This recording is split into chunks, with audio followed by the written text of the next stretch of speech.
श्रेयस अय्यर ने तो ऐसा लगता है कि पूरा का पूरा बिसात ही बदल के रख दिया है। श्रेयस अय्यर की जो सिचुएशन पिछले कुछ महीनों में बदली है, उसको देखकर तो बार बार यही लग रहा है कि यार एक खिलाड़ी अगर इतना बड़ा उलटफेर करके सामने आ रहा है तो वाकई में इसमें कुछ तो बात होगी। हालांकि श्रेयस अय्यर के जो हिस्से का क्रेडिट है वो काफी हद तक गौतम गंभीर को भी दिया जा रहा है, बट स्टिल आप श्रेयस अय्यर को कम नहीं आंक सकते।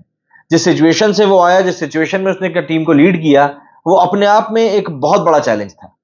ऐसे में अब रॉबिन उथप्पा ने कहा है कि टीम इंडिया के लिए अगला कप्तान शुभमन गिल नहीं बल्कि श्रेयस अय्यर हो सकता है, सिर्फ इसलिए क्योंकि श्रेयस अय्यर ने इस पूरे के पूरे सीजन में जिस कूल काम कंपोज्ड तरीके से अपनी टीम को लीड किया है, वो एक बहुत ज्यादा एफिशिएंट मैं कहूंगा रिसोर्सेज है हमारी टीम के लिए। एंड रिसोर्सेज से सबसे बड़ी बात ये कि उनकी टीम में जो मौजूदा रिसोर्सेज थे श्रेयस अय्यर की टीम में, उन सब का भी श्रेयस अय्यर ने बहुत अच्छे से उपयोग किया, जिस कारण से वो एक स्टैंड आउट कैप्टन बने।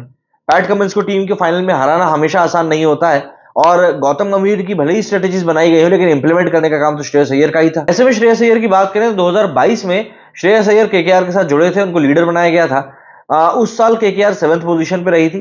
अगले साल मतलब कि 2023 में उनके बैक में थोड़ी सी दिक्कत आई और वो पूरे सीजन से बाहर हो गए। एंड 2023 में नीतीश राणा को कप्तानी दी गई थी और उस साल भी टीम जो है 7th पोजीशन पे ही रही थी।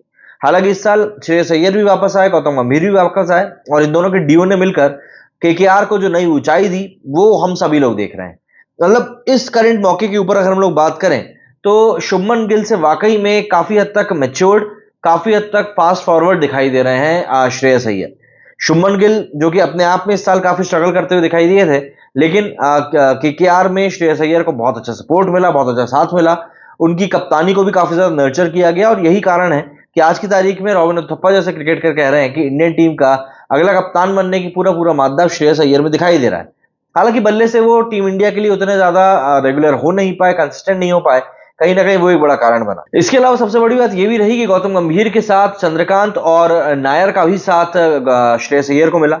इन तीनों के गाइडेंस के अंदर श्रेयस अय्यर ने जिस तरीके से अपनी परफॉर्मेंस को टॉप नॉच रखा वो बहुत शानदार था। श्रेयस अय्यर ने इस बार आईपीएल में 239 बॉल्स खेलकर 350 के करीब कुछ रन बनाए हैं। हालांकि उनको मौके बहुत ज्यादा मिल नहीं पाए क्योंकि वेंकटेश अय्यर, फिल सॉल्ट और सुनील नारायण ने बल्क ऑफ बैटिंग कर ली, बट उसके बावजूद भी उनको जितना ही मौका मिला उन्होंने उसमें काफी ठीक ठाक रन बनाए। तो यहां पर आप ये नहीं कह सकते कि आप बंदे ने कुछ खेला ही नहीं। हालांकि इसके अलावा अगर हम बात करें तो गौतम गंभीर, चंद्रकांत और अभिषेक नायर ये बहुत बड़े कद के खिलाड़ी हैं, और इन खिलाड़ियों के बीच से निकलकर आपको अपनी राय रखना, कप्तानी करना वो भी आसान काम नहीं होता। बट उसके बावजूद भी श्रेयस अय्यर ने कभी भी किसी चीज को लेकर कोई ज्यादा बड़ा रिएक्शन दिया नहीं। ऑब्वियसली बात है, डिसएग्रीमेंट्स तो हुए ही होंगे, बट श्रेयस अय्यर ने इन सब चीजों को वाकई में बहुत कॉन्फिडेंटली डील किया, और कहीं ना कहीं यही कारण बन रहा है कि इनको बार बार बोला जा रहा है कि भैया आप तो अगले कप्तान बन सकते हो। क्योंकि मैदान पर जो है चलो है, श्रेयस अय्यर की पर्सनल लाइफ में भी काफी ज्यादा उतार चढ़ाव चल रहे थे। मतलब आप सीधे तौर पर बात कर सकते हैं, वर्ल्ड कप टीम से उनको निकाल दिया गया, बैक इंजरी इनको हो गई, बीसीसीआई के सेंट्रल कॉन्ट्रैक्ट इनको निकाल दिया गया, एक एक करके काफी सारी परेशानियां हो रही थी, और उन सबके बावजूद भी बंदा मैदान में डटा रहा और डिसाइड किया कि नहीं, मुझे नहीं छोड़ना। अगर आप केकेआर की ही बात करो तो केकेआर की जैसी जिस तरह से कप्तानी श्रेयस अय्यर ने करी है, 2022 और 2023 के सीजन में बहुत बुरा हाल था केकेआर का।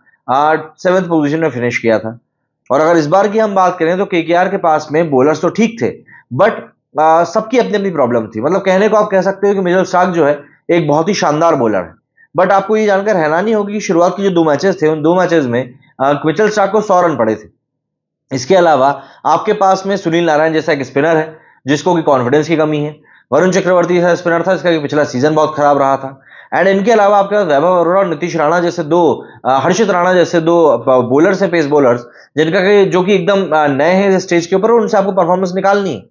एंड वहां पर श्रेयस अय्यर ने जिस तरीके से इन सबको हैंडल किया, जिस तरीके से वहां पर उन्होंने हर एक खिलाड़ी को नरिश किया, कॉन्फिडेंस दिया, बताया, जताया कि भैया नहीं तुम परफॉर्म कर सकते हो, उन्हीं सब चीजों ने कहीं ना कहीं यहाँ पर श्रेयस अय्यर से इन लोगों को अट्रैक्ट किया, और फिर चीजें इवेंचुअली जिस तरीके से रोल आउट होनी थी वैसी ही रोल आउट हुई।